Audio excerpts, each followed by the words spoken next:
منبر ذکر سرکار پر جلوہ بار معزز علماء کرام اور محفل سعید میں شرکت کرنا محترم سامعین کرام و پردہ نشین میری ماں اور بہنیں، السلام علیکم ورحمۃ اللہ وبرکاتہ۔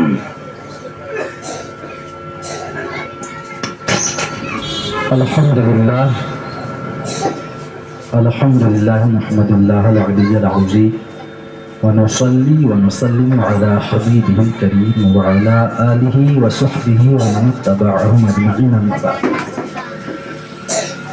فاعوذ باللہ من الشیطان الرجیم، بسم اللہ الرحمن الرحیم۔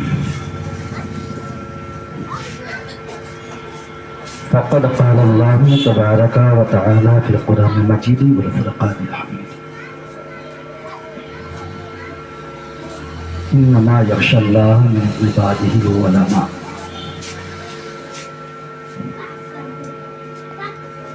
آمنت باللہ، صدق اللہ العلی العظیم وصدق رسولہ النبی الامین الکریم، ونحن علی ذلک لمن الشاہدین والشاکرین، والحمد للہ رب العالمین والعالمین۔ حضرات محترم، میرا خیال ہے کہ آپ لوگ کافی دیر سے تشریف فرما ہیں اور یکے بعد دیگرے ہمارے قابل قدر علماء کرام کی زبان فیض ترجمان سے آپ لوگ خوب فیض لوٹ رہے ہیں اور معلومات حاصل کر رہے ہیں۔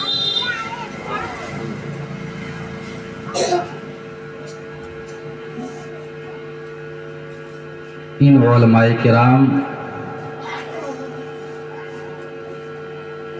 کو اپنے جیسے نہ سمجھا جائے، ان کا ایک الگ ہی مقام ہے۔ شاید یہ سارے سوال میں ہوتے ہیں، حقیقت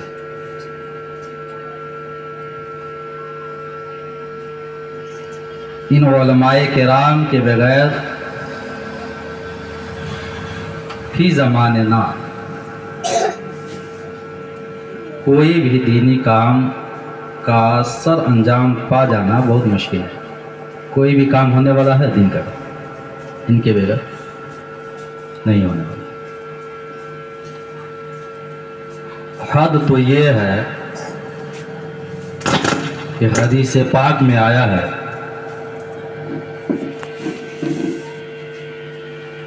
کہ طلباء جو دین کا علم حاصل کرنے والے ان کو طلباء کہا جاتا ہے۔ طلباء یا علماء جس بستی سے گزر جاتے ہیں، اس بستی کے قبرستان کے وہ مردے جو گناہوں کی وجہ سے عذاب میں مبتلا ہوا کرتے ہیں، ان کے اوپر سے عذاب ایک دو روز کے لیے نہیں بلکہ مسلسل 40 روز کے لیے اٹھا لیا جاتا ہے۔ سبحان اللہ، سبحان اللہ۔ ان علماء کی قدموں میں نجات ہے کہ جہاں قدم رکھ دے وہاں سے بلا ٹل جائے۔ جب ان کی قدموں کی برکت سے مردوں کو فائدہ پہنچ سکتا ہے اور بھی کوئی ایصال ثواب کی غرض سے قبرستان نہیں گئے،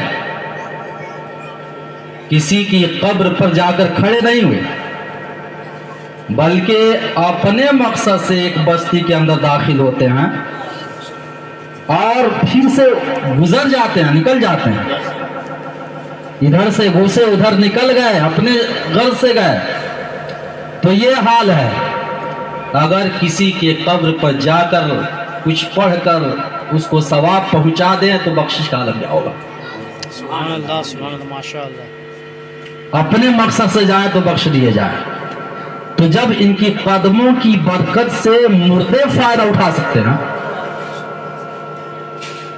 تو زندے کیوں محروم رہ سکتے ہیں؟ جہاں مدرسہ قائم ہو، جہاں مسجد قائم ہو، جہاں پہ یہ رہ رہے ہوں، اس بستی کے قبرستانوں کے مردوں کے اوپر کس قدر ان کے اوپر سے عذاب اٹھ رہا ہوگا، تخفیف ہو رہی ہوگی عذاب میں، یہ کوئی نہیں جانتا ہے سوائے اللہ کے۔ یہ حدیث پاک ہے، کوئی میں اپنی جانب سے گڑھ کے نہیں بول رہا، حدیث پاک میں موجود ہے۔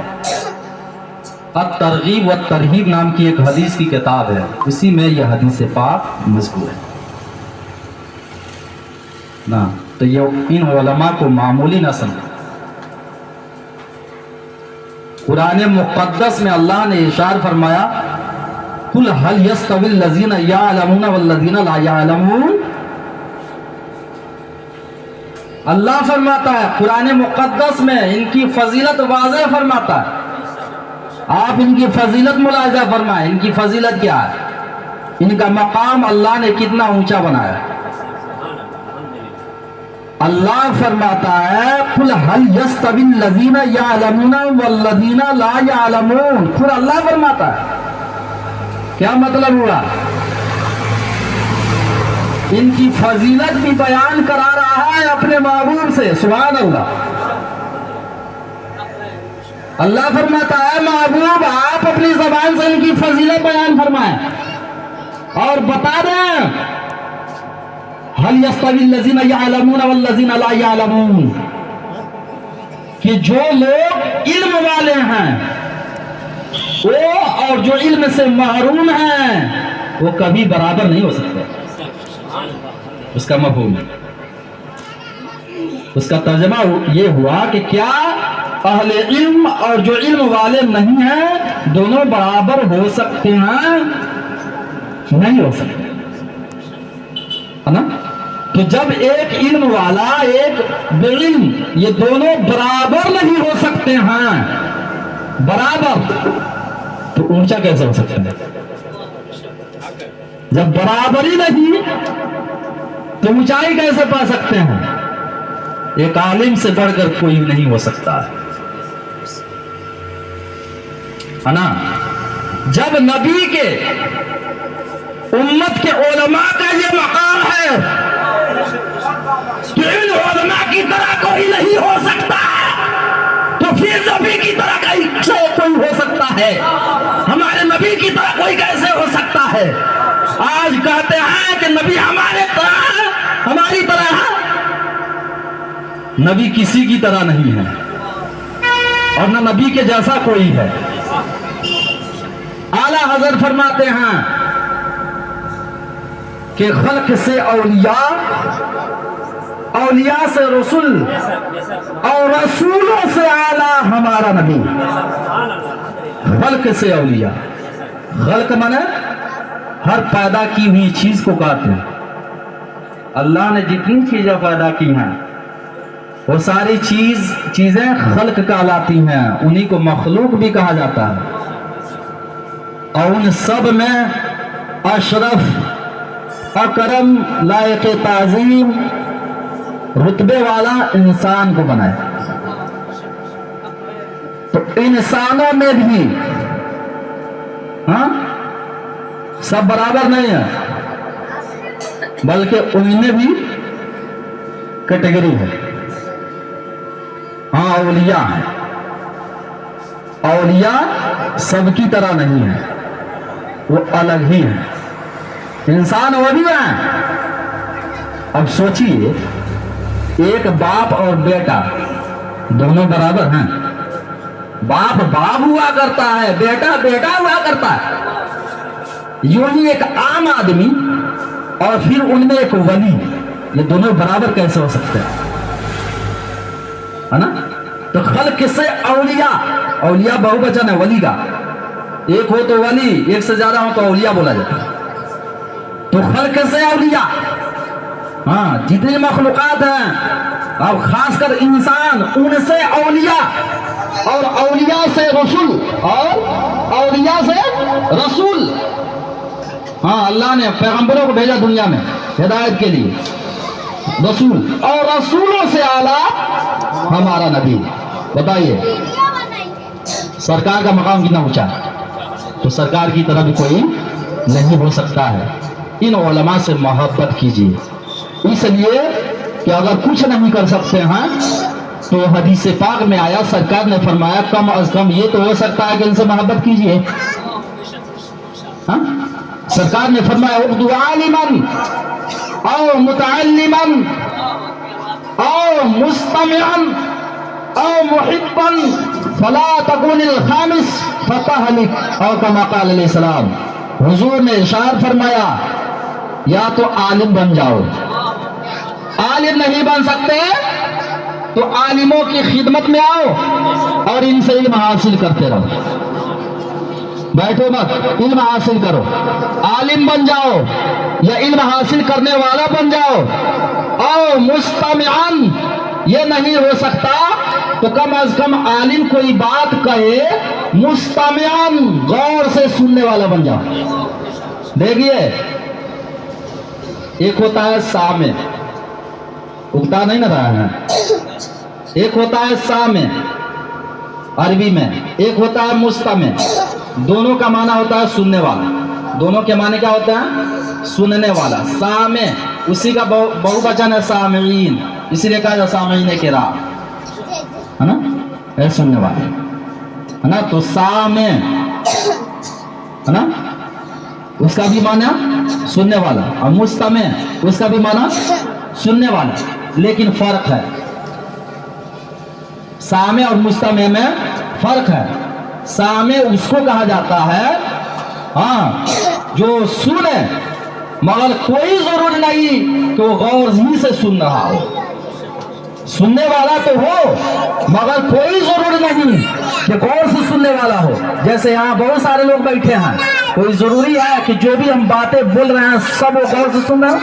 نہیں، یہاں حاضر ضرور ہیں لیکن ذہن کہیں اور تفریح کر رہا ہوں، توجہ کہیں اور، کان میں آواز تو آ رہی ہے، سن تو رہے ہیں مگر غور سے نہیں، مگر غور سے نہیں۔ تو ایسے کو سامع کہا جاتا ہے جو غور سے نہ سنے، سنے مگر غور سے نہیں۔ ہاں، اور مستمع کا معنی ہوتا ہے غور سے سننے والا، پورا کان لگا کر سننے والا، سراپا کان ہو کر سننے والا، توجہ اور دھیان سے سننے والا، ایسے کو کیا کہا جاتا ہے؟ مستمع کہا جاتا ہے۔ سرکار نے سامع نہیں فرمایا بلکہ سرکار نے فرمایا او مستمعن، یعنی علماء کی باتوں کو غور سے سننے والا بن جاؤ، غور سے سننے والا بن جاؤ۔ کیا پتا چلا؟ پتا یہ چلا کہ عالموں کی باتوں کو غور سے سنو، غور سے سنو۔ سرکار نے یہ حکم دیا، یہ بتا دیا کہ عالموں کی باتوں کو غور سے سنو، ان کی باتوں کو ٹالو مت، اور غور سے جب سنا جائے تو اس پر عمل بھی تو کیا جائے۔ غور سے سن کر اور چھوڑ دیا جائے تو پھر غور سے سننے سے کیا فائدہ؟ پتا یہ چلا کہ اسی سے معنی نکل رہا ہے، معنی یہ نکل رہا ہے کہ جب غور سے سن لو تو اس پہ عمل کرنے کی کوشش کرو، اس پہ عمل کرنے کی کوشش بھی کرو، کوشش بھی کرو۔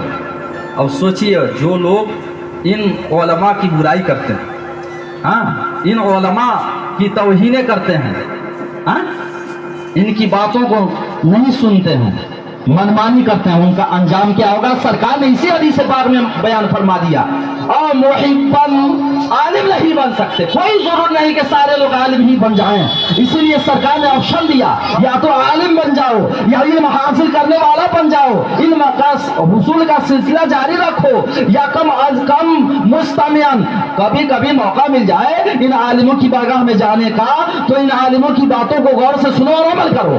ہاں، او محبا، اگر اس کی بھی فرصت تمہیں زندگی نہ دے تو کم از کم یہ تو ہو سکتا ہے کہ ان عالموں سے محبت ہی کرو۔ نعرہ تکبیر، نعرہ